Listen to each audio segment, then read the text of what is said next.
Alright, let's look at the homework 7.4, problem number 3. Alright, so let's find this, evaluate this integral using partial fractions.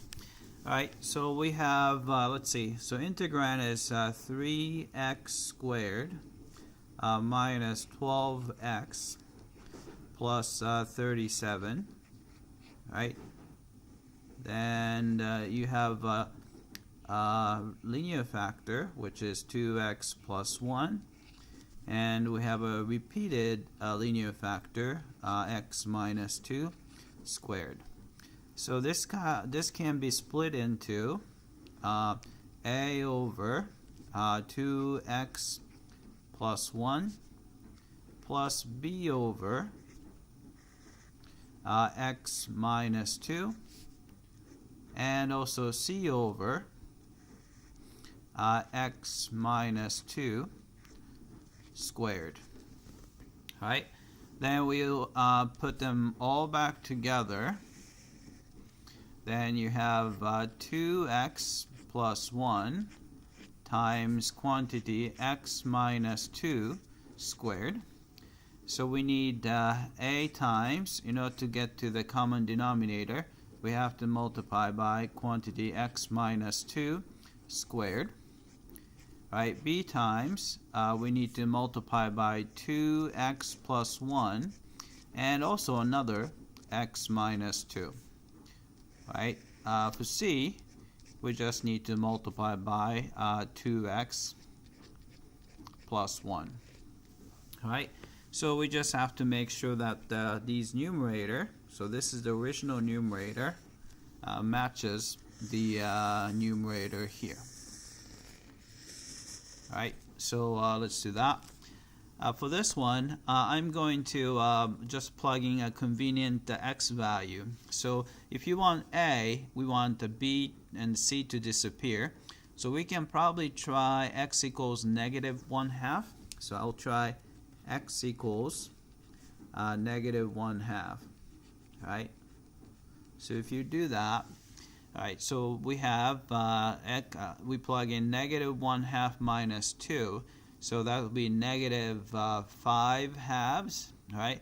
Then square that, so it's going to be 5 halves, so 25 over 4, a, right, is equal to, alright, so if you plug in negative 1/2 here, this is 0, so second term goes away, and the same reason, third term goes away. Right? Then if you plug in negative 1/2 in here, so we have negative 1/2 squared is 1/4, so you have a 3 quarters here. Right? And a 1/2, well, a negative 12 times negative 1/2 would be plus 6, and then you have a plus 37. Alright, so this is going to be equal to, hopefully it's going to be a nice number, 4 common denominator. So you have a 3 here. Alright, 6 times 4 is 24. Alright, then we have to multiply 37 by 4. 7 times 4 is 28. 3 times 4 is 12, so it's a 148. So this is going to be equal to, alright, so we have, let's see, 24 plus 3 is 27. So if you add 27 is going to be, let's see, 27. So 7 plus 8 is 15. And so 5 plus 2 would be 7. And 175, right? So, and over 4. Alright, so if you want to find a, we're going to multiply by reciprocal of that guy, so multiply by 4 over 25. Right, 4 cancel out. 175 divided by 25 would be, let's see, 7. So a is going to be equal to 7. Alright, so we found the a value, and let's try to find c. So we can set x equals, in this case, 2. And that way, and the first term is 0, second term is also 0. If you plug in 2 times 2 is 4 plus 1, so 5c is equal to, right, then we're going to put the 2 in here. So you have, let's see, 2 squared times, so 4 times 3 is 12, minus 12 times 2, so negative 24, and then plus 37. Right, so it's going to be negative 12, so it's the 37 minus 12 will be 25. Right, so if you divide through by 5, we can get C value to be 5. Alright, so we got those. Then we can just choose a convenient number, because we already used negative 1/2 and 2. I like 0, so I'm going to try x equals 0. Right, and that way, right, if you plug in 0, we get negative 2 squared, so it's 4a, and a is 7, so 4 times 7 is 28. Right, so we have 28 plus b is unknown, but if you plug in 0 here, 1 times negative 2, so it's a negative 2b. Right, so we have actually minus 2b, right? Then here, if you put 0, it's 1, so c is 5, it's going to be 5. Right, this is going to be equal to, let's see, right hand side, if you put x equals 0, it's 37. So 37. Alright, then we have, let's see, so this is going to be equal to, so we're going to get, so 28 plus 5 would be 33. So 33 minus 2b is equal to 37. Right? Then we subtract 33 to get the negative 2b is equal to 4. Right? Then we can just divide through by negative 2 to get the b value to be negative 2. Alright. Then we can just go back to the original integral, right? So we're gonna get integral. Alright, a is 7, so you have a 7.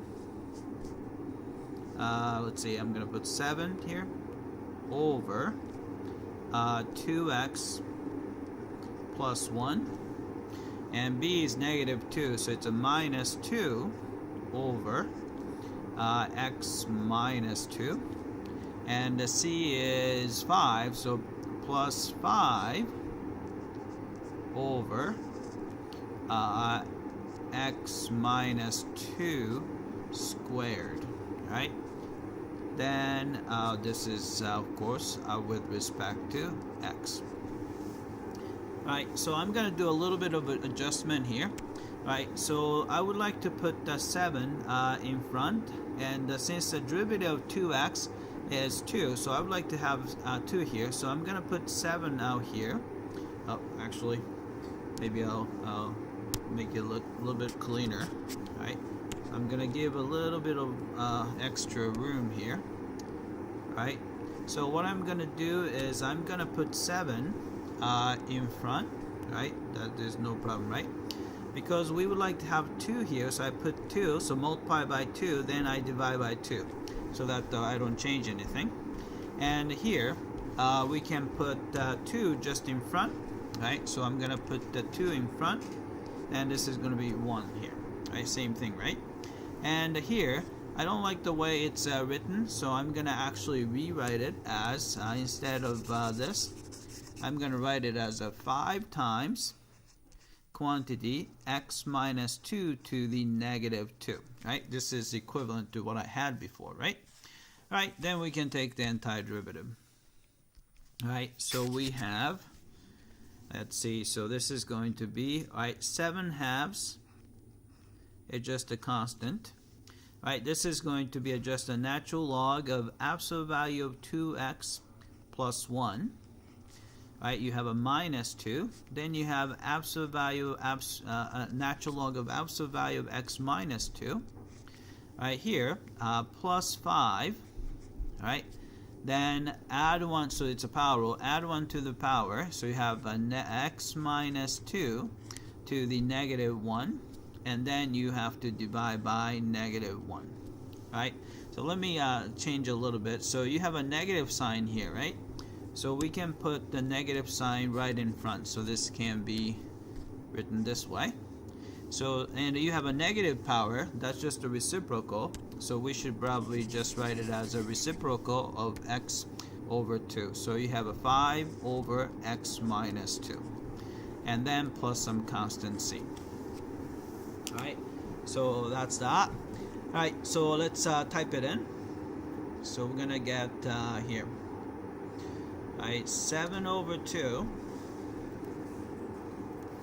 Right, natural log of absolute value of 2x plus 1, right?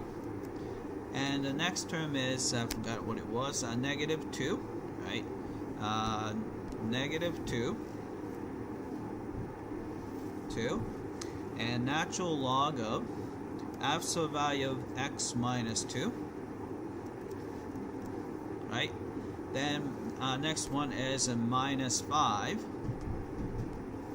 right? -5 over x minus 2. Then you have a plus some constant c, right? So hopefully I typed these things correctly. So submit for testing. Alright, it came back and looks like we got this one correctly. Alright, that's it. I hope that this was clear.